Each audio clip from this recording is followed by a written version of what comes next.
साथियों,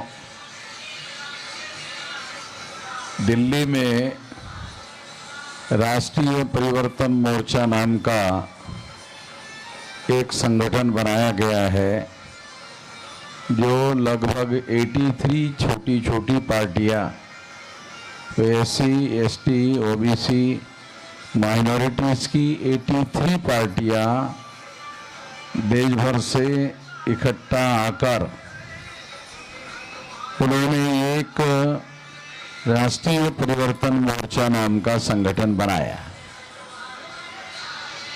और वो संगठन बनाने के पीछे मकसद ये है कि छोटी छोटी जो पार्टियां हैं वो चुनाव में तमाम ऐसी पार्टियां हैं जो लोकसभा का चुनाव नहीं लड़ रही है, मगर विधानसभा का जब चुनाव होगा तब वो चुनाव लड़ेगी, लोकसभा का चुनाव वो नहीं लड़ेगी। तो उन लोगों ने हम लोगों को राष्ट्रीय परिवर्तन मोर्चा में समर्थन देने का निर्णय किया है। साथियों, ये जो राष्ट्रीय परिवर्तन मोर्चा है जिसमें 83 पार्टी के लोग काम कर रहे हैं, तो उन लोगों को क्या करना चाहिए, क्या नहीं करना चाहिए, इस संबंध में कुछ बातें मैं आप लोगों के सामने रखना चाहता हूं। साथियों, इस देश में जब से संविधान लागू हुआ 26 जनवरी 1950 के बाद देश में चुनाव होना शुरू हुआ। पहले हमारे देश में चुनाव नहीं हुआ करते थे, मगर संविधान के द्वारा संवैधानिक लोकतंत्र लागू करने के बाद देश में चुनाव लागू करवाए गए और जनता को ये अधिकार दिया गया कि वो अपने चुने हुए प्रतिनिधियों के द्वारा अपनी सरकार बना सकते हैं, अपनी सरकार चला सकते हैं। ऐसा अधिकार भारत के संविधान के अनुसार इन लोगों को दिया गया है। और इस वजह से ये अधिकार, जब वोट का अधिकार हर 21 साल के व्यक्ति को ये वोट का अधिकार शुरू में दिया गया था, बाद में ये अधिकार 18 साल के लोगों को, नौजवानों को बहाल किया गया।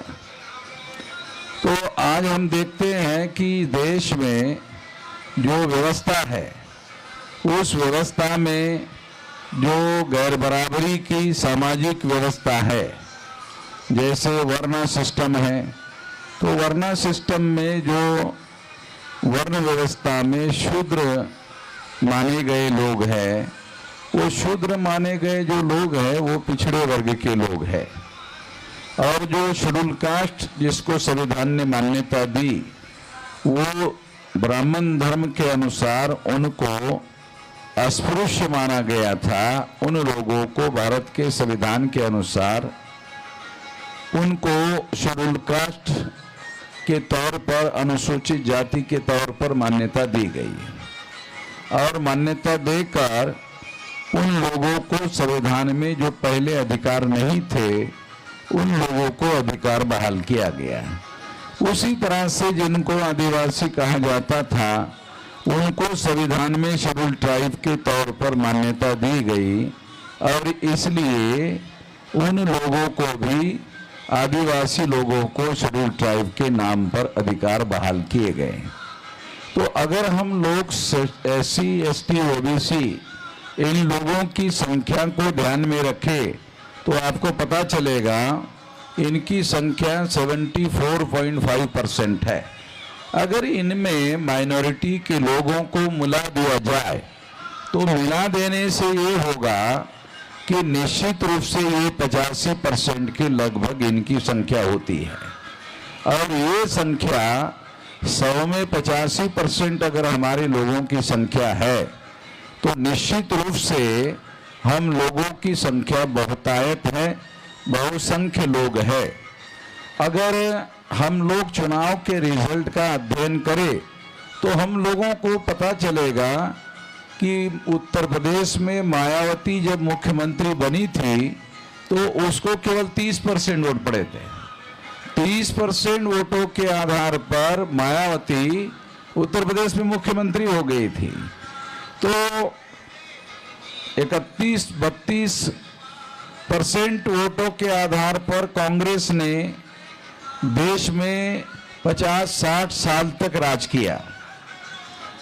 तो ये बात, ये आंकड़े मैं आप लोगों को क्यों बता रहा हूं? इसलिए बता रहा हूं कि हम लोगों की संख्या 85% है और 30-32% वोटों के आधार पर इस देश में चुनाव जीते जा रहे हैं और चुनाव जो है जीत करके देश में केंद्र में और राज्य में सरकारें लाई जा रही है। तो हम लोग 85% लोग 30%, 32%, 35% मैक्सिमम वोट अगर हम लोग मोबिलाइज करने का काम करते हैं तो निश्चित रूप से मेरा ऐसा मानना है कि हमारे लोग जो हैं अपने कैंडिडेट चुनवा कर ला सकते हैं। अगर हमारे लोग अपने वोट चुनवा कर ला सकते हैं तो हमको ऐसा करना चाहिए और सफलता हासिल करनी चाहिए। दूसरी महत्वपूर्ण बात मैं आप लोगों को बताना चाहता हूं कि हम लोगों को चुनाव में सफलता हासिल करने के लिए हमारे पास संगठन होना बहुत जरूरी है। तो आज हमारे पास देश में 36 स्टेट है, 36 स्टेट है। 36 स्टेट में से 32 स्टेट में हमारे पास संगठन है और 32 स्टेट में 625 जिलों में हमारे पास संगठन है। तो इसका मतलब ये है कि 450 लोकसभा सीटों पर चुनाव में प्रभाव डालने वाले वोट हमारे पास है। तो इसका मतलब ये है कि किसी भी चुनाव को लड़ने के लिए, किसी भी चुनाव को जीतने के लिए आपके पास बुनियादी रूप से संगठन चाहिए। अगर आपके पास इतना बड़ा संगठन है तो फिर आप सफल हो सकते हैं। केवल आप लोगों को जो समस्या आती है वो समस्या आती है कि चुनाव में बहुत भारी संख्या में आजकल पैसे का इस्तेमाल किया जा रहा है। खास तौर पर कांग्रेस के द्वारा और बीजेपी के द्वारा काले धन का इस्तेमाल किया जा रहा है। आप सुनकर हैरान हो जाओगे कि कांग्रेस और बीजेपी के लोग एक एक लोकसभा में 100-100 करोड़ रुपया खर्चा करते हैं। 100 करोड़ एक लोकसभा के लिए और लाखों करोड़ रुपया, अभी बीजेपी का लाखों करोड़ रुपए का बजट है। तो क्या बीजेपी के पास नोट छापने का कारखाना है? नहीं है। फिर नोट छापने का कारखाना नहीं है तो इतना सारा पैसा उनके पास कहां से आ रहा है? तो ये काला धन है। तो बहुत बार आप लोग अखबारों में, टीवी में काला धन, काला धन, काला धन, इसकी बात या इसकी खबरें आप सुनते रहे होंगे, मगर आपने कभी नहीं सोचा होगा कि आखिर ये काला धन क्या होता है। क्या काला धन काले नोट होते हैं क्या? नहीं नहीं, काला धन काला नोट नहीं होता। क्यों? काला हो गया तो चलेगा ही नहीं। अगर आप दुकान में 10 रुपए का, 20 रुपए का काला हुआ नोट लेकर जाओ, वो दुकानदार बोले अच्छे वाला ले आओ, वो आपका वो नोट जो है, बेशक वो 20 रुपए का नोट हो सकता है मगर दुकानदार लेने के लिए राजी नहीं होगा। तो फिर काले धन का मतलब क्या है? काले धन का मतलब ये है, ये अनअकाउंटेड मनी। अनअकाउंटेड मनी का मतलब क्या है? अंग्रेजी में शब्द है अनअकाउंटेड मनी। अनअकाउंटेड का मतलब है ऐसा पैसा जिस पर भारत सरकार को, राज्य सरकार को टैक्स नहीं दिया गया। इसका मतलब है भारत सरकार को उन्होंने लिखकर नहीं दिया कि हमारे पास इतना पैसा है, लिखकर नहीं दिया, हमारे पास इतना पैसा है, लिखकर नहीं दिया, इसलिए उसको अनअकाउंटेड मनी कहा गया है। अगर वो अकाउंटेड है, अगर वो गिना हुआ है सरकार के पास, उसका आंकड़ा इनकम टैक्स में बताया गया है कि हाँ इतना इतना हमारे पास पैसा है, तो इनकम टैक्स डिपार्टमेंट के लोग आपको कहेंगे भाई आपको इतना टैक्स देना पड़ेगा। टैक्स देने के बाद जो पैसा बचता है वो पैसा काला धन नहीं माना जाता है, और जो पैसे के ऊपर टैक्स पे नहीं किया जाता उसे काला धन कहते हैं। तो काले धन के बारे में भी हम लोगों को मालूम होना चाहिए कि ऐसा काला धन कांग्रेस के लोगों के पास, जब उनकी केंद्र में सरकार हुआ करती थी तो उनके पास बहुत होता था, और जब चुनाव होता था तो सबसे ज्यादा पैसा कांग्रेस के लोग खर्चा करते थे। अभी कांग्रेस के लोग अखबारों में बयान दे रहे हैं हमारे पास पैसे ही नहीं है, और मोदी ने हमारा जो अकाउंट था वो सीज कर दिया। ये बात बराबर है, क्योंकि ये जो कुछ हो रहा है तो कांग्रेस भी पहले ऐसे करती थी, अभी बीजेपी वाले ऐसा कर रहे हैं, तो अभी बीजेपी वालों के पास पैसा है और कांग्रेस वाले कहते हमारे पास तो पैसा नहीं है। ये बात सही हो सकती है कि कांग्रेस के अकाउंट में पैसा ना हो मगर उनके कैंडिडेट के पास पैसा नहीं है, ये तो नहीं कहा जा सकता, क्योंकि कांग्रेस भुक्कड़ लोगों को तो टिकट देती नहीं है। जिनके पास 100-200 करोड़ रुपए की प्रॉपर्टी है उन्हीं लोगों को वो टिकट देती है, तो उनके पास पैसे की कोई कमी तो है नहीं। तो इसलिए कांग्रेस के पास जो कैंडिडेट है उनके पास भी बहुत बड़े पैमाने पर पैसा है और वो खर्चा भी करते हैं। दूसरा बीजेपी है, तो बीजेपी के पास जो काला धन है देश में, क्योंकि मोदी जी ने कहा था हम लाएंगे, काला धन विदेश में रखा है लाएंगे, और उसमें से 15 लाख रुपया लोगों के अकाउंट में डालेंगे। तो ये तो अभी पता नहीं चला कि मोदी जी ने लाया कि नहीं लाया, मगर वो लाखों करोड़ खर्चा कर रहे हैं, तो ऐसा लगता है कि लाया होगा मगर दे नहीं रहा है, लोगों को दे नहीं रहा है। तो उसने ये सोचा अरे लोगों को क्या देने का भाई, ये चुनाव में खर्चा कर देते हैं और लोगों को बोल देते हैं कि ये हमने चुनाव में या देश में खर्चा कर दिया है। लोग पूछेंगे भाई क्यों खर्चा कर दिया है, कि नहीं लोगों का इनकम बढ़ाने के लिए हमने सोचा था कि देश के लोगों का इनकम कम है, जब पैसा खर्चा हो जाएगा तो टोटल इनकम बढ़ जाएगा, तो प्रत्येक व्यक्ति के हिस्से में ज्यादा इनकम आएगा, इसके लिए हमने खर्चा कर दिया। तो इस तरह से मोदी जी का जो काम चल रहा है वो काम इसी तरीके से सारे देश भर में चल रहा है। इसलिए आज मोदी जी के पास में काला धन सबसे ज्यादा है और सबसे ज्यादा खर्चा मोदी जी के लोग ही कर रहे हैं सारे देश भर में, और इस वजह से अभी उनकी संभावना कम है, चुनाव जीतने की संभावना कम है। मोदी जी के चुनाव जीतने की संभावना कम है, ऐसा मोदी जी के व्यवहार से लग रहा है। जैसे मोदी जी आजकल प्रचार कर रहे हैं, अगर आप उनके प्रचार का विज्ञापन पढ़ो तो विज्ञापन में सबसे पहले नंबर पर लिखा है हमने राम मंदिर बनाया, पहले नंबर पर लिखा है कि हमने राम मंदिर बनाया। तो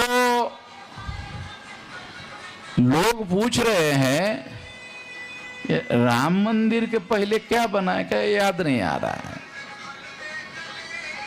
यानी मोदी जी के पास क्या किया भाई, 10 साल हो रहे, तो 10 साल में हमने क्या बनाया, राम मंदिर बनाया। तो ये तो सरकार का काम नहीं है ना राम मंदिर बनाना, सरकार का काम मंदिर बनाना नहीं है। सामाजिक आर्थिक जो दुर्दशा देश की और लोगों की है वो उसका सुधार करना, लोगों के शिक्षा के लिए व्यवस्था करना, लोग जो गरीब है उनको हॉस्पिटल में सुविधा देना, ये अगर व्यवस्था आप नहीं करते, जो गरीबी है, मुफलिसी है, उसको दूर करने की व्यवस्था आप नहीं करते हैं, तो फिर आपकी जो सरकार है, अगर आप मंदिर बनाते हैं तो आप क्या कहना चाहते हैं कि जो गरीब आदमी खाना पीना छोड़ छाड़ करके भजन गाने का काम करे, यानी वो जो आदमी है, तो आप क्या कहना चाहते हैं कि हमने आपका भजन गाने के लिए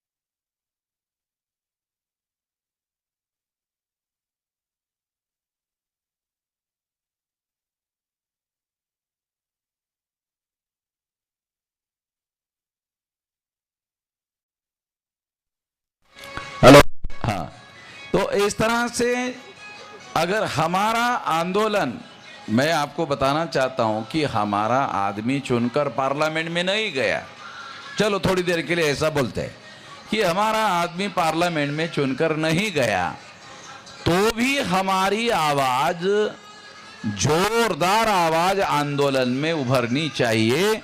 अगर हम सड़कों पर आंदोलन करते हैं तो सरकार को हमारा सुनना होगा। आवाज चाहे पार्लियामेंट के अंदर उठाई जाए, आवाज चाहे सड़कों के अंदर उठाई जाए, तो हमारी समस्याओं के समाधान के लिए हमें निश्चित रूप से अपनी आवाज उठाने का काम देश में करना चाहिए। इसलिए हमने भारत मुक्ति मोर्चा जो है, ये राष्ट्रीय स्तर का संगठन बनाया। आप लोगों ने कुछ दिन पहले ये सुना होगा कि हमने आरएसएस के हेडक्वार्टर पर मोर्चा निकाला था। आरएसएस के हेडक्वार्टर को घेरने के लिए आज तक किसी संगठन ने ऐसा दिमाग में सोचा तक नहीं, ऐसा विचार ही नहीं किया। ऐसा करने का तो छोड़ो, विचार तक नहीं किया, मगर हमने नागपुर में आरएसएस के हेडक्वार्टर को घेरने का कार्यक्रम किया और सफलतापूर्वक करके दिखाया। तो इसका मतलब ये है कि उन लोगों को हमने हमारी भारत मुक्ति मोर्चा की बहुत बड़ी ताकत दिखाने का काम किया। तो नागपुर में उसके बाद आरएसएस की मीटिंग हुई और आरएसएस की मीटिंग होने के बाद में आरएसएस के लोगों ने निर्धारित किया कि भाई वामन मेश्राम ने तो नागपुर में अभी अपना ताकत दिखा दिया है, तो हमारा आरएसएस का जो हेडक्वार्टर है ये अब सुरक्षित नहीं है, क्योंकि नागपुर जो है नाग लोगों का है, वामन मेश्राम भी नाग ही आदमी है। तो ये जो है, इससे हमारा ऑफिस घिरा हुआ है, इसको बदलना होगा। तो आरएसएस के लोगों ने निर्णय किया कि हम अपना ऑफिस अयोध्या लेकर जाएंगे। तो हमने अयोध्या के लोगों को कहा कि ये लोग उधर आ रहे हैं तो जरा उधर भी बंदोबस्त कर देना। तो उन लोगों को मैं ये बताना चाहता हूँ, आरएसएस के लोगों को, अरे अयोध्या भी तो भारत में ही है भाई, तुम भारत के थोड़ी हो, तुम भारत के नहीं हो।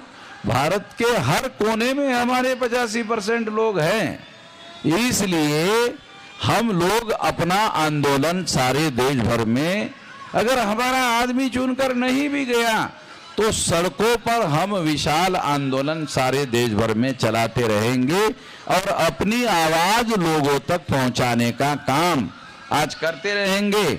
जैसे अभी उधर से उन लोगों, जैसे हमने बोलना शुरू कर दिया, उधर उन्होंने अपना वो शुरू कर दिया, तो उसका मकसद क्या है? ये आवाज नहीं जानी चाहिए। उनका मकसद क्या है? अरे इनकी आवाज नहीं जानी चाहिए।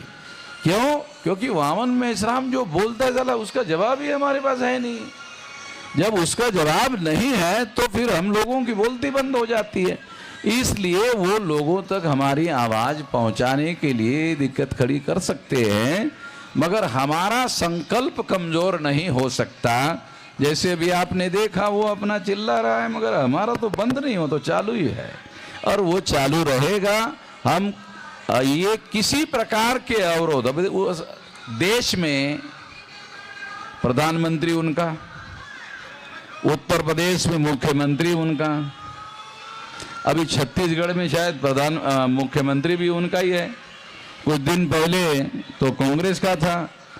तो इसके बावजूद भी सारे जगह पर हम अपने कार्यक्रम कर रहे हैं। हमारे कार्यक्रम को कोई रोक लगाने वाला नहीं है, ना उनकी हम बात मानते हैं। क्यों नहीं मानते? क्योंकि संविधान के आर्टिकल 19 में ये हमारा मौलिक अधिकार है, ये फंडामेंटल राइट है। अब किसी पुलिस वालों की या किसी की बात हम लोगों ने आज तक नहीं सुना। कई जगह मुझे कार्यक्रम करने देने के लिए उन्होंने अनुमति नहीं दिया, तो मैंने हमारे लोगों को, गुजरात में बीजेपी की सरकार है, पुलिस ने अनुमति नहीं दिया, मैंने कहा देखता हूं, चलो, तो बगैर परमिशन के मैंने वहां कार्यक्रम किया और पुलिस को कहा कि मेरे को अरेस्ट कर लो। उनको मालूम है वामन मेश्राम को अरेस्ट करेंगे तो ये तो गांधी की तरह महान हो जाएगा। अगर ये गांधी की तरह महान हो गया तो फिर तो गांधी ने जैसे अंग्रेजों को चले जाओ, कहाँ चले, हमको न चले जाओ कहने के लिए बोल दें। तो इसीलिए वो हम लोगों को किसी कार्यक्रम को करने के लिए रोक नहीं लगा सकते, न हम मानते हैं। जब बाबा साहब अम्बेडकर ने संविधान के आर्टिकल 19 में हम लोगों को फंडामेंटल राइट दिया है, तो उसमें एक ही स्थिति में अवरोध पैदा किया जा सकता है कि अगर हम कानून का उल्लंघन करते हो, हम लोग हिंसा का सहारा लेते हो, अगर हम लोग चाकू छुरी बंदूक गोली का इस्तेमाल करते हो, तो हम तो इतनी लकड़ी का भी इस्तेमाल नहीं करते हैं। क्यों? क्योंकि हम कानून और संविधान के दायरे में रहकर सारा का सारा काम करते हैं और अपने लोगों को संगठित करने का काम करते हैं। मैं 18 साल कुछ महीने की मेरी उम्र थी, अभी मेरी उम्र 67 साल की है। और 67 साल का मतलब समझते हो, हमारे देश में 58 साल में आदमी रिटायर्ड हो जाता है। राज्य सरकार अगर कर्मचारी हैं तो 58 साल में रिटायर्ड हो जाता है, और घर वाले लोग रिटायरमेंट के बाद में उस आदमी को 60 साल में बोलते तो टायर्ड भी हो गए यार, रिटायर्ड तो सरकार ने किया मगर अब तुम रिटायर्ड भी हो गए, थक भी गए हो। तो अभी हम लोग 67 साल के होने के बावजूद भी मैदानी जंग में है, ये लड़ाई लड़ रहे हैं और ये लड़ाई हम बीच में छोड़ने वाले नहीं हैं। इन लोगों का बंदोबस्त करके ही हम लोग करेंगे। 2030 तक हम लोगों ने प्लान बनाया कि 6 लाख गांवों का संगठन खड़ा करेंगे। अगर हम 6 लाख गांवों का संगठन खड़ा करते हैं और 9 अगस्त 1942 को जैसे गांधी जी ने अंग्रेजों को कहा था चले जाओ, तो अंग्रेजों को भारत छोड़कर जाना पड़ा था, उस तरह का विशाल आंदोलन हम लोग भारत में 6 लाख गांवों का संगठन खड़ा कर सकते हैं। तो इस देश में हम लोगों की भारी संख्या है, तो निश्चित रूप से केवल आवाज पहुंचने भर की देर है, क्योंकि जो हम कहते हैं वो हमारे लोगों के हक और अधिकार की बात करते हैं, संवैधानिक अधिकार की बात करते हैं और किसी के अधिकारों पर अतिक्रमण करने की बात नहीं करते हैं। जैसे ब्राह्मणों की संख्या 3.5% है, तो हम कहते हैं ब्राह्मणों को भी अधिकार मिलना चाहिए मगर 3.5 मिलना चाहिए, ब्राह्मणों को मिलना चाहिए मगर 3.5% मिलना चाहिए, उससे ज्यादा नहीं मिलना चाहिए। वो क्या करते हैं, नहीं हमारे 5 योग्यता ज्यादा है, तो योग्यता ज्यादा है तो क्या सारे देश भर कब्जा कर लोगे? मैंने ब्राह्मणों को कहा, नागपुर में कहा था, आपको पता था, बहुत खास बात है। मैंने कहा तुम कहते हो कि इतनी ज्यादा संख्या में प्रशासन में तुम्हारा कब्जा है, तो क्यों है? कहा हमारे पास योग्यता है, तो योग्यता होने की वजह से है। तो आपसे ज्यादा योग्यता अंग्रेजों की थी कि कम थी? अंग्रेजी की तो ज्यादा थी, अंग्रेजों की योग्यता ज्यादा थी, फिर उसको चले जाओ क्यों कहा? उसको भारत छोड़कर जाने के लिए क्यों कहा? योग्यता ही अगर मापदंड माना जाए तो फिर उसको छोड़ने के लिए क्यों जाने के लिए कहा? सवाल ये नहीं है, देश में लोकतंत्र आ गया, प्रजातंत्र आ गया, तो संख्या के अनुपात में लोगों को अधिकार मिलना चाहिए। ये बात कांशीराम जी ने स्लोगन देकर बताई थी, जिसकी जितनी संख्या बारी उतनी उसकी हिस्सेदारी, तो उसको वो हिस्सेदारी मिलनी चाहिए। अगर सारे भारत में रहने वाले लोग भारत माता के सपूत है तो सभी लोगों को अधिकार मिलना चाहिए। किसी के साथ भेदभाव हो और किसी के साथ ज्यादा संख्या से उनको अधिकार दिए जाए तो भेदभाव हो जाएगा दूसरों के साथ में। ये बात नहीं मानी जा सकती, ये संविधान के अनुसार जायज नहीं माना जा सकता, इसलिए इसको बदलना होगा। ये बदलने का काम कौन करेगा? कांग्रेस तो उन्हीं लोगों की पार्टी है, बीजेपी तो उन्हीं लोगों की पार्टी है। अगर हम लोग उनको वोट देते हैं तो देने के लिए बहुत बार जो है वो हमारे वोटर्स लोगों को 500-1000 रुपए देते हैं। जब वोट का दिन होता है उसके एक दिन पहले 1500 रुपए दे देते हैं।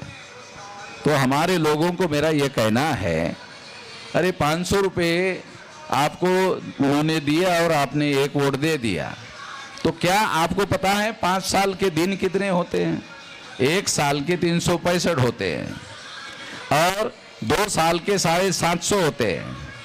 5 साल के नहीं, 2 साल के ही 750 से ज्यादा होते हैं। अगर 750 होते हैं, मान लो 750 होते हैं, तो आपको 500 रुपए उन्होंने दिया, तो एक दिन का 1 रुपया भी नहीं आ रहा है। एक दिन का 1 रुपया भी आपके हिस्से में नहीं आ रहा। इतना सस्ते में तुम अपने आप को बेच रहे हो। हमारे लोग बहुत बार अपने वोट बेचते हैं, उन लोगों को यह समझना चाहिए कि इतने सस्ते में क्यों बेच रहे हो। वैसे तो वोट जो है ये शासक चुनने का और शासक बनने का अधिकार है। तो आदमी को वोट का अधिकार बाबा साहब अम्बेडकर ने दिया, वो शासक बनने के लिए दिया, और उत्तर प्रदेश के लोगों ने शासक बनने के लिए इस्तेमाल किया। जैसा कांशीराम जी ने समझाया, तो मायावती शासक बन गई थी 4 बार। तो जो उत्तर प्रदेश में हो सकता है वो सारे देश भर में हो सकता है। पहले तो हमारे लोग ऐसा कहते थे कि नहीं हो सकता। उनको कहो कि भाई ये क्यों नहीं हो सकता, कि नहीं हो सकता, क्यों नहीं हो सकता, कि नहीं, शासन करना हमारा काम नहीं है।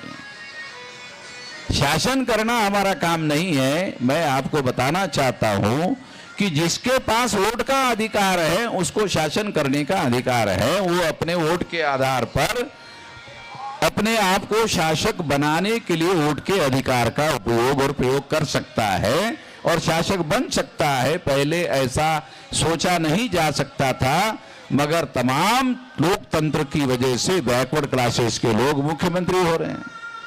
नरेंद्र मोदी भी बैकवर्ड क्लास का है, नरेंद्र मोदी भी बैकवर्ड क्लास का है, तेली जाति का है।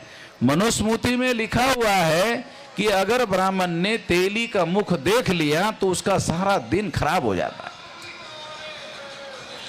ए ब्राह्मणों ने मनुस्मृति लिखा, उस मनुस्मृति में क्या लिखा कि तेली का ब्राह्मण को मुख नहीं देखना चाहिए, अगर देख लिया तो नहाना पड़ता है। तो अभी वो ब्राह्मणों ने एक तेली को ही प्रधानमंत्री बना दिया। गलत, डेली उनको देखना पड़ता है, उनकी इच्छा हो ना इच्छा हो तो भी उनको देखना पड़ता है। तो मैंने सोचा कि ये डेली देख रहे तो क्या करते होंगे, तो डेली 2 बार नहाते होंगे भाई, उनके पास पानी होगा तो नहाते होंगे, तो अपना समाधान करते होंगे, ऐसा शाम के समय में नहाते होंगे। तो इस तरह से वो लोगों के शास्त्रों में, धर्म शास्त्रों में हमारे अधिकारों के विरोध में सारी बातें लिखी हुई है। और इसके बावजूद भी तेली के संबंध में उन्होंने जो कुछ भी लिखा, इसके बावजूद भी एक तेली देश का प्रधानमंत्री बना, तो भारत के संविधान के अनुसार, वोट के अधिकार के अनुसार। तो ये काम वोट के अधिकार की वजह से नरेंद्र मोदी के लिए कर सकता है, बाकी तमाम लोगों के लिए भी कर सकता है। हमको ऐसा करना चाहिए। और वोट का अधिकार शासक चुनने के लिए नहीं, शासक बनने के लिए करना चाहिए। जब हम वोट के अधिकार का उपयोग शासक बनने के लिए करते हैं, ऐसा सोचेंगे, करेंगे, तो हमारे लोग देश में शासक बनने का काम कर सकते हैं। और जब हमारे लोग शासक बनेंगे तो हमारी सामाजिक आर्थिक समस्याओं का समाधान जैसा हम चाहते हैं वैसा कर सकते हैं। ऐसा ही इस मौके पर मैं कहना चाहता हूं। आपने ये बात ध्यान से सुनी, इसके लिए आभार, धन्यवाद।